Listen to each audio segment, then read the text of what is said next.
Hello दोस्तों, कैसे हैं आप लोग। चलिए आज की क्लास शुरू करते हैं। आज की क्लास संबंधित है समानुपात से। प्रश्न है 8:25 समानुपात 56:x है तो x का मान क्या होगा। x का मान हमें ज्ञात करना है। 8:25 समानुपात 56:x है तो x का मान क्या होगा। ठीक है, समानुपात में जिस तरह से पहली संख्या संबंधित होती है तीसरी संख्या से, उसी तरह से समानुपात में दूसरी संख्या संबंधित होती है चौथी संख्या से। तो 8 का हम किस में गुना करेंगे कि हमें 56 प्राप्त होगा। तो 8 का गुना हम 7 में करेंगे। 8 का 16, 8 24, 8 32, 8 40, 8 48, 8 56। तो हमें तीसरी संख्या प्राप्त हो जाएगी 56। वैसे ही हम 7 में 25 का गुना करेंगे। 7 में हम 25 का गुना करेंगे। 25 25 50, 75, 100, 125, 150, 175। तो हमें चौथी संख्या क्या प्राप्त होगी 175। x के जगह पे हम 175 लिख देंगे। हमारा उत्तर हो जाएगा बी हमारा उत्तर। अगला क्वेश्चन देखते हैं। प्रश्न है यदि 5:8 बराबर 150:x है तो x का मान क्या होगा। 5:8 बराबर 150:x है तो x का मान ज्ञात करना है हमको। समानुपात में जिस तरह से पहली संख्या संबंधित होती है तीसरी संख्या से, उसी तरह से दूसरी संख्या संबंधित होती है चौथी संख्या से। तो 5 का हम किस में गुना करें कि 150 प्राप्त हो। 30 में तो 5 का 10 गुना कितना होता है 50। अब 50 का 3 गुना हो गया 150, यानी हमारी तीसरी संख्या प्राप्त हो गई। वैसे ही 30 में हम 8 का गुना करेंगे। 30 में हम 8 का गुना करेंगे तो 8 का 10 बार में कितना हुआ 80। 80 का 3 गुना कितना होगा 80 80, 160, 240। चौथी संख्या हमें प्राप्त हो जाएगी। तो x के स्थान पे हम लिख देंगे 240। 240 हमारा आंसर क्या हो जाएगा डी हमारा आंसर हो जाएगा। तो प्रश्न है 12 और 30 का तृतीय अनुपाती संख्या ज्ञात कीजिए। 12 और 30 का तृतीय अनुपाती संख्या ज्ञात करना है हमको। तो 12 का कितना गुना 30 होगा। 12 का 12 गुना 24 और 12 का आधा 6 ना, तो 12 12 24 और 6 30।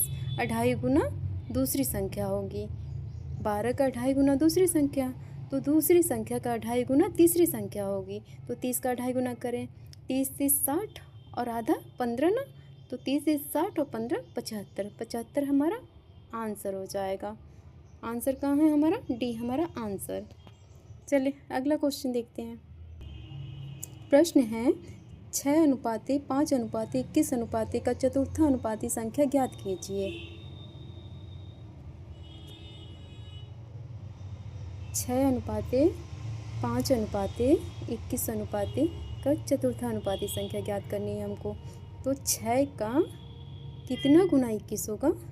6 का 6 6 12, 6 18 और आधा 3 यानी 21, यानी 6 का 3.5 गुना 21। तो ऐसे ही दूसरी संख्या संबंधित है चौथी संख्या से, जैसे पहली संख्या संबंधित है तीसरी संख्या से। तो 6 का 3.5 गुना 21, तो 5 का 3.5 गुना चौथी संख्या का आंसर होगा। 5 5 10, 5 15 और 5 का आधा कितना होगा 2.5 रुपये।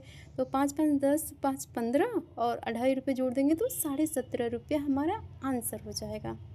17.5 कहाँ है 17.5 रुपये सी हमारा आंसर। अगला क्वेश्चन देखते हैं। प्रश्न है 12 तथा 18 का तीसरा समानुपाती संख्या ज्ञात कीजिए। 12 18 का तीसरा समानुपाती संख्या ज्ञात करनी है। तो 12 का कितना गुना 18 होगा 12। 6 6 12, 6 18, यानी 12 का आधा कर देंगे तो 6 हो जाएगा। 6 जोड़ दिए इसमें, यानी 1.5 गुना दूसरी संख्या। 12 का 1.5 गुना दूसरी संख्या, वैसे ही दूसरे का 1.5 गुना तीसरी संख्या होगी। तो 9 का 9 18, 27। 18 का आधा 9 ही होगा ना, तो 18 में 9 जोड़ देंगे तो 27 हमारा आंसर होगा। तो 27 कहाँ है? डी हमारा आंसर। अगली संख्या अगला क्वेश्चन देखते हैं। चलिए ठीक, अगला क्वेश्चन है, एक स्कूल के मैदान की लंबाई का उसकी चौड़ाई से अनुपात 5:2 है। यदि चौड़ाई 40 मीटर है तो लंबाई कितनी होगी? लंबाई कितनी है? 5 अनुपात। चौड़ाई कितनी है? 2 अनुपात। यदि चौड़ाई 40 मीटर है तो लंबाई कितनी होगी? 40 को हम 2 जगह बांटेंगे तो कितना आएगा? 40 को हम 2 जगह बांटेंगे तो 20 आएगा। 20 तो 20 का 2 अनुपाते में, यानी चौड़ाई में 2 अनुपाते में गुणा करेंगे। चौड़ाई 2 अनुपाते हैं तो 20 का हम 2 अनुपाते में गुणा करेंगे तो कितना होगा? 40 चौड़ाई हो जाएगी। वैसे ही 20 का हम 5 अनुपाते लंबाई में गुणा करेंगे तो कितना होगा? लंबाई 5 अनुपाते है ना, तो 20 का गुना करेंगे तो कितना होगा? 20 20 40 20 60 20 80 20 100 हो जाएगी स्कूल की लंबाई। 100 हो जाएगी स्कूल की लंबाई। 40 हो जाएगी चौड़ाई स्कूल की। तो आंसर हमारा हो जाएगा बी हमारा आंसर। अगला क्वेश्चन देखते हैं। 9 और 25 का मध्य अनुपाती संख्या ज्ञात कीजिए। 9 और 25 9 किसका वर्गमूल है? 3 का। 25 किसका वर्गमूल है?